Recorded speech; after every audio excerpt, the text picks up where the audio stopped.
Hello, I am Dr. Zeynep Birgonul. And I'm Oriol Carrasco. Today we would like to explain you the paper number 128, the adaptation of multidimensional exploration methodology to the design-driven innovation and production practices in architecture, engineering, and construction industry. Here we put here the abstract, and please feel free to take a look of our paper. First of all, we would like to explain the multidimensional exploration methodology applied to architectural design studios. Briefly, we would like to explain this content of this methodology. This methodology is a combination of cognitive learning theory from Bloom, and secondly, the theory of learning by doing, and in relationship with that, the Kolb's experiential learning methodology. And lastly, the challenge-based learning. It is the most recent methodology that we take reference. And I would like to explain you the challenge-based learning. It is an approach that asks students to reflect on their learning and the impact of their actions and publish their solution to a worldwide audience. It is based on challenges and the self-challenges as well of the students' interests. It is a collaborative learning experience which the learner uses challenges to frame learning experiences originated from an exploration of reality, conversations, and observation. In our methodology, these observations depend on the previous knowledge, cognition, and introspection, and reflection on personal learning experiences inside and outside of the classroom. Challenge-based learning builds on the foundation of experiential learning, leans heavily on the wisdom of progressive education, shares many of the goals of service learning and activism in critical pedagogy. And as a result, mixing these three methodologies, these three learning theories, resulted as the multidimensional exploration methodology that we will explain what are these multidimensions, and basically it depends on the self-exploration and testing of students themselves. Here we can see a spiral graph of the methodology applied in the learning steps. The main steps are summarized with four main tasks, which is objective identification, performing the risk analysis, developing and testing, and reviewing and evaluating. The important part here that we would like to mention is the increase of the complexity within these loops. These loops can be taken as the main loop of the results being tested and evaluated on, and also the small loops that we can see here, for example, within the problem identification and motivation, and then the research triggers the definition of the objectives and solutions and so on. So each loop is increasing the complexity and level of detail of the research. We can say that all of the projects from start to end, they can be developed in a linear way, or as we think in a multidimensional exploration methodology, in a spiral way, where in each of the loops we work with the same concepts but in a step further or with a higher complexity. Here, apart from the spiral graph, we have the list of applied steps, which are identification of the problem, introspection, which has the reference from the Kolb's experiential methodology, as well as the challenge-based learning. The main task, which is design, representation and simulation of the design thinking. The prototyping, applying the solutions, implementing it to real examples, testing and adding up some interaction, evaluation, discussion, and as a result, the generation of knowledge, and as we saw in the spiral diagram, the loops which repeat the process until the required goal is fulfilled. And as a result, this multidimensionality in academy appears as the time passes, the self-discovery and knowledge generation increases.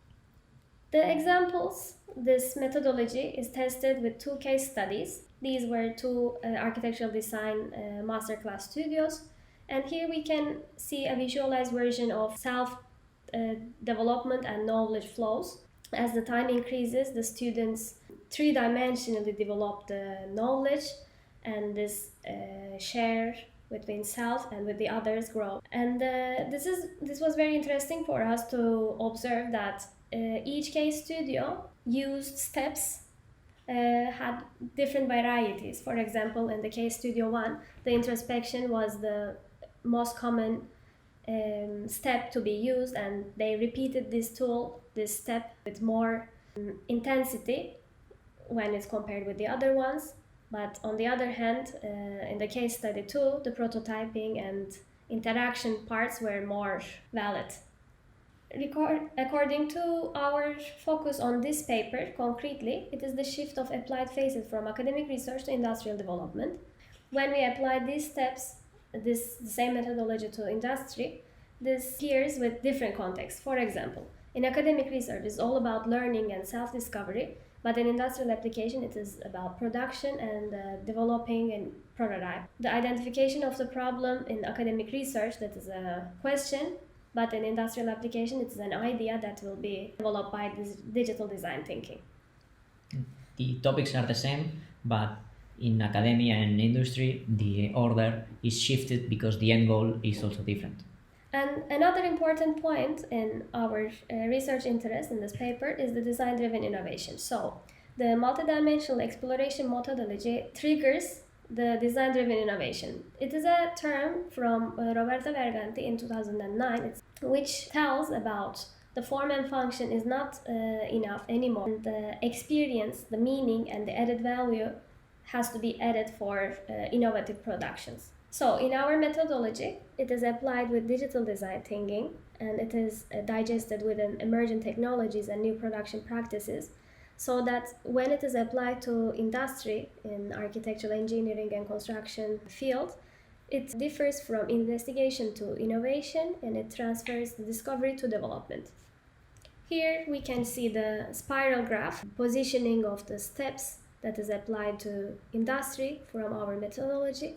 So from identification of the objectives, from performing the risk analysis, developing and testing, and reviewing and evaluating, it's a constantly followed up loop, and it is also creating the three-dimensional development of the company, the knowledge generation and knowledge flows, and also the testing by time and the added values. Yeah. Each of the approach steps appear in a different phase of the design altogether. So each of them can be tested, evaluated, and retested if needed before going to the next phase. And also the complexity increases as much as the spirals is being followed up. And this is a visualization of the applied methodology in design-driven innovation. We called it as design-driven innovation compass, so that we can see here the 4 poles from investigation to innovation, from discovery to development. Meantime, it is the shift from the learned skills from the academy, and it is being transformed to design-driven innovation in industrial practices.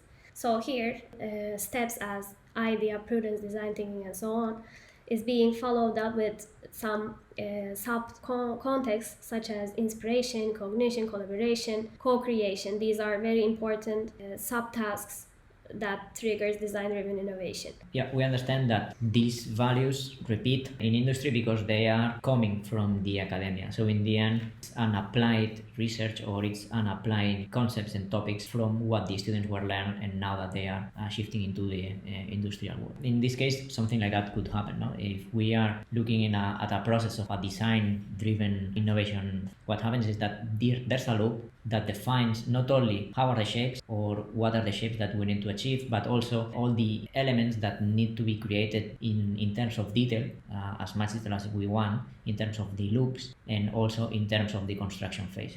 For example, in this case, one of these elements that is constantly evaluated and re-evaluated are the drawings that are capable of producing the shapes in the final elements of the soffits, that they come first from a 3D model. And via this loop, in this case, could be done with, for example, measurements on site or coordinates that can fit again into the design to be able to achieve the goals that we are looking, which in this case is to have a perfect pieces, perfect spacing, or a better way of mounting the pieces in the place.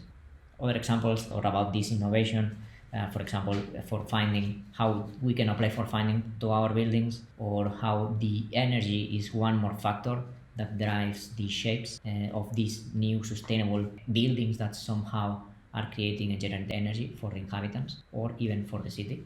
Or another sort of new materials that in this case is using some construction workers that we are not used to as natural elements, in this case bags, and how we can work with them in a symbiosis kind of way to be able to create shapes or to create envelopes or to create elements that can protect or can differentiate inside from outside.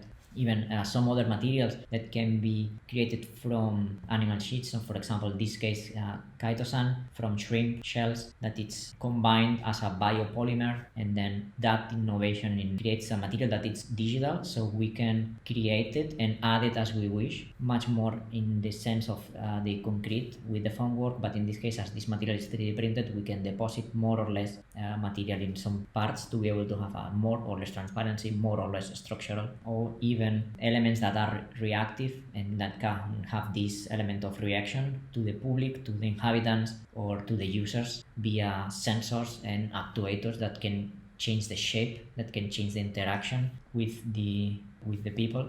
And even new materials that are starting to enter into the architecture world, even that they come from other industries, for example, as aerospace, like carbon fiber, where we can develop elements that are structurally very stiff and very light.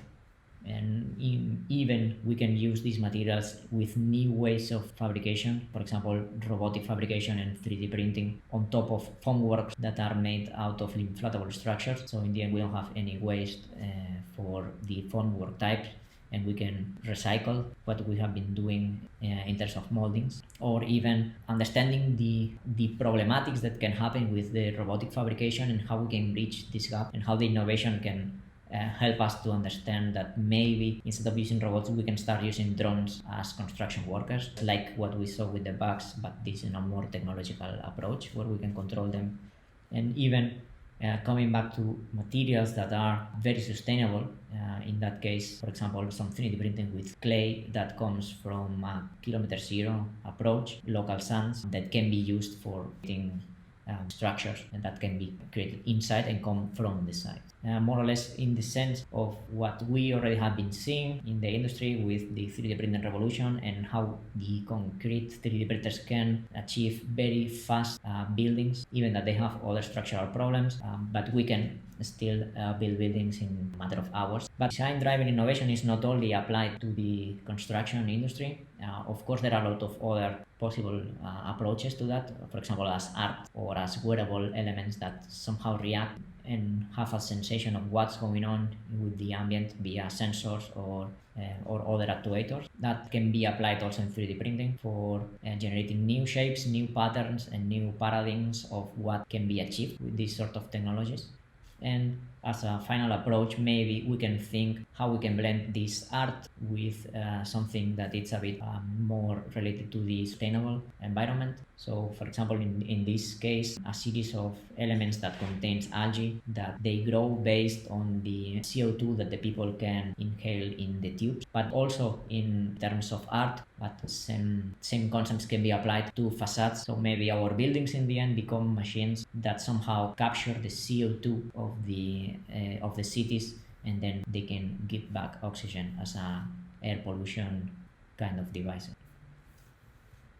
So to conclude, our methodology from academy creates some challenges, and from these challenges the cognition is reshaped, knowledge is generated by the student, by the learner, and this obviously creates some discovery, self-discovery and knowledge discovery, and also it triggers the investigation. Coming from that, the new design and production practices in architectural engineering and construction industries, such as building information modeling, lean construction, sustainable practices, being digested within some interdisciplinary approaches, and adapting the cognition that is being learned from this multidimensional exploration methods that is applied at some pioneering schools around the world, so that the generated knowledge flows between the practitioners, and the discovery is transformed to development, and the investigation is transformed to innovation. As a result, as we already discussed with all these examples that we showed to you, the design-driven innovation creates a new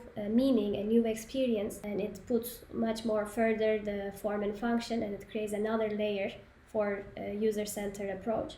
And all of these processes are done in current day with digital design thinking. So this was our approach. We applied this from academy, and we are wishing to develop this approach in production practice. Thank you for listening, and if you have any further questions, please feel free to email us. Thank you very much. Thank you.